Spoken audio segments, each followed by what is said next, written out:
Hi friends, welcome to Amrit talks. వస్తున్నా మీ ముందుకు నా వంతుగా మిమ్మల్ని చైతన్యపరిచేందుకు.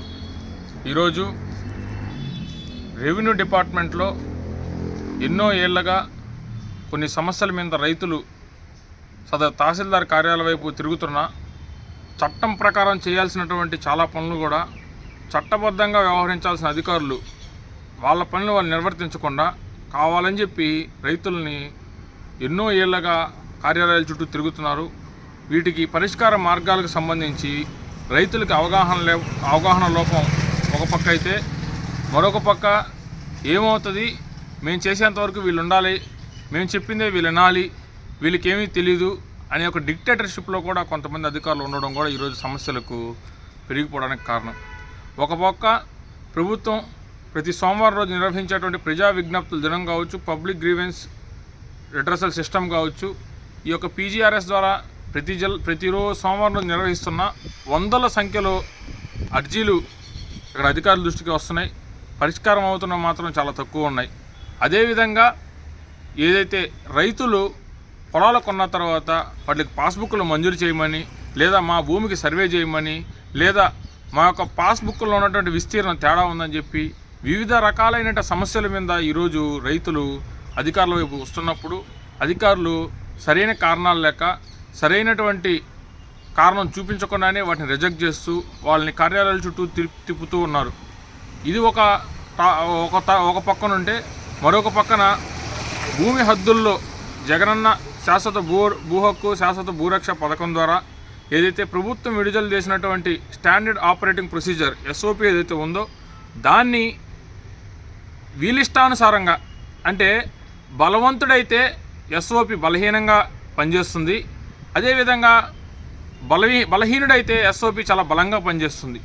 ఒక పక్కన ఈ యొక్క భూమి రీసెటిల్మెంట్ రిజిస్టర్ ప్రకారం క్రయ విక్రయాలు జరిగినప్పుడు ఏదైతే వీళ్ళకి ట్రాన్సాక్షన్ ఏదైతే ఉందో అవన్నీ చూపించినప్పుడు మాత్రమే వాళ్ళని హక్కుదారులుగా పట్టాదారులుగా నమోదు చేయాలని చెప్పి, అదేవిధంగా ఈ యొక్క స్టాండర్డ్ ఆపరేటింగ్ ప్రొసీజర్లో చాలా క్లియర్గా 4 రకాలైనటువంటి ఫేజెస్ను కూడా ఏర్పాటు చేసినప్పటికీ వాటిని ఏమీ పరిశీలించకుండా కేవలం వీళ్ళిష్టానుసారం వీళ్ళు ఏది చేస్తే అది భూమి మీదకి వెళ్లకుండానే సర్వే, భూమి మీదకి వెళ్లకుండానే పట్టాదారు పాస్బుక్లు, భూమి మీదకి వెళ్లకుండానే వాళ్ళ అడంగల్లో పేర్లు, వివిధ రకాలైనటువంటి సమస్యలు ఈరోజు వీళ్ళు చట్టం చెప్పిన విధంగా నడుచుకోకపోవడం వల్ల ఈరోజు రైతులకు చాలా సమస్యలు అయ్యి, ఒక పక్కన ఎస్ఓపీలో అబ్జెక్షన్స్ రైజ్ చేయమన్నారు, రైజ్ చేసినట్టుకు పరిష్కారం లేదు.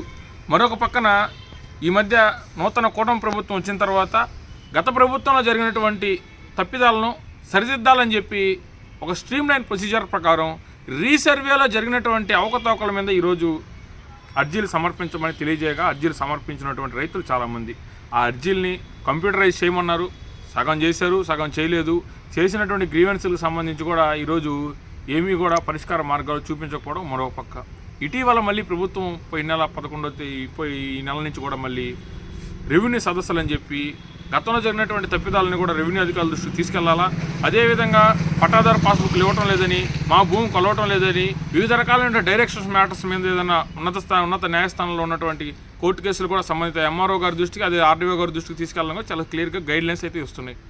చట్టం ప్రకారం పేపర్లు ఏదైతే ఉందో దాని ఆచరణలో శూన్యం అవుతుంది. అందువల్ల ఈరోజు సమస్యలు కోకొల్లలుగా రెవెన్యూ శాఖలో పెరిగిపోతున్నాయి.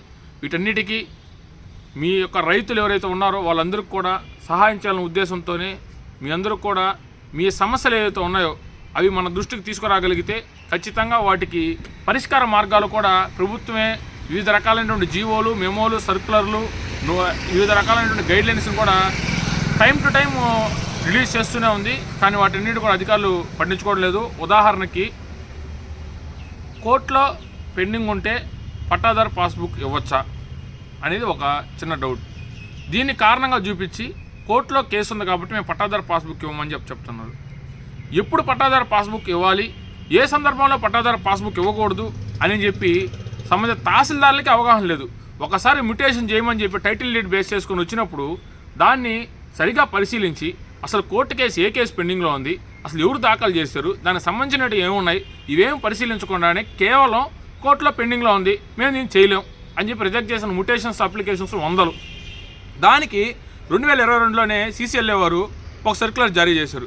అయ్యా మీరు వివిధ కారణాల చేత కొన్ని కారణాలు చూపించకుండానే మీరు మ్యుటేషన్స్ చేసేటప్పుడు సంబంధిత వ్యక్తులకి నోటీసులు ఇవ్వకుండానే చేస్తున్నారని చెప్పి వివిధ రకాలైన అర్జీలు దాఖలు పరుస్తున్నాయి, వందల సంఖ్యలో కేసులు నమోదవుతున్నాయి. వీటన్నిటిని పరిష్కార మార్గాలు చూపించాలని చెప్పి CCLA వారు ఇచ్చిన సర్క్యులర్ ప్రకారం ఎవరైనా సంబంధిత కోర్టు నుంచి నిర్ణీతమైనటువంటి ఉత్తర్వులు ఉన్నప్పుడు మాత్రమే వాటిని పాస్బుక్లు ఇవ్వకూడదు, కానీ మిగతా సందర్భాలు ఇవ్వచ్చు అని చెప్పి కూడా కేసు పెండింగ్ ఉన్నంత మాత్రాన పాస్బుక్ ఇవ్వకూడదని కూడా లేదని చెప్పి కూడా స్పష్టంగా తెలియజేశారు. ఇలాంటివంటి ప్రభుత్వం ఇచ్చిన సర్క్యులర్లు కూడా వీళ్ళు పరిశీలించకుండా వీళ్ళకి వీళ్ళే ఓన్ సర్క్యులర్స్, వీళ్ళకి వీళ్ళే ఓన్ ప్రొసీజర్, వీళ్ళకి వీళ్ళే ఓన్ SOP, వీళ్ళకి వీళ్ళే separate SOP based on the ఎవరైతే డబ్బున్నడికి ఒక SOP, పేదోడికి ఒక SOP అన్న విధంగా ఈరోజు తయారు చేసిందో ఈరోజు సమస్యలు ఈ యొక్క సమస్యలు ఏదైతే ఉన్నాయో మీరు ఎవరైనా సరే ఈ వీడియో చూస్తున్న వాళ్ళు మీ సమస్యకి సంబంధించి ఏదైనా ఉంటే కామెంట్ రూపంలో తెలియజేయండి. ఇక నుంచి టైం టు టైం ప్రతి ఆదివారం రోజు రెవెన్యూ సమస్యలు ఏదైతే ఇంచుమించుగా 60 నుంచి 70 వరకు రెవెన్యూ సమస్యలు వివిధ రకాలు ఉన్నాయి. ఒకరు పాస్బుక్లు ఇవ్వట్లేదని, ఒకరు భూమి కొలవట్లేదని, ఒకరు భూమికి దారి లేదని, ఒకరు మాకు పట్టా ఇవ్వట్లేదని, ఒకరు మాకు అడంగల్లో పేరు ఎక్కించట్లేదని, ఒకరు మాకు విస్తీర్ణంలో తేడా ఉందని చెప్పి, ఒకరు మాకు పాస్బుక్లో ఉన్నటువంటి విస్తీర్ణం, భూమిలో ఉన్న విస్తీర్ణం, వివిధ రకాలైన సమస్యలు కూడా ఈరోజు చాలా ఉన్నాయి. వీటన్నిటి మీద మేజర్ సమస్యలు అయితే వాటిని వీడియోలు చేస్తాను. ఖచ్చితంగా ప్రభుత్వం ఇచ్చినటువంటి గైడ్లైన్స్, ప్రభుత్వం పట్టాదారు పాస్బుక్ యాక్ట్లో ఉన్నవి, అసైన్మెంట్ యాక్ట్లో ఉన్నవి, ల్యాండ్ గ్రాబింగ్ యాక్ట్లో ఉన్నవి, వీటన్నిటి మీద కూడా మీకు క్లియర్గా ఎక్స్ప్లెయిన్ చేసే ప్రయత్నం అయితే చేస్తాము.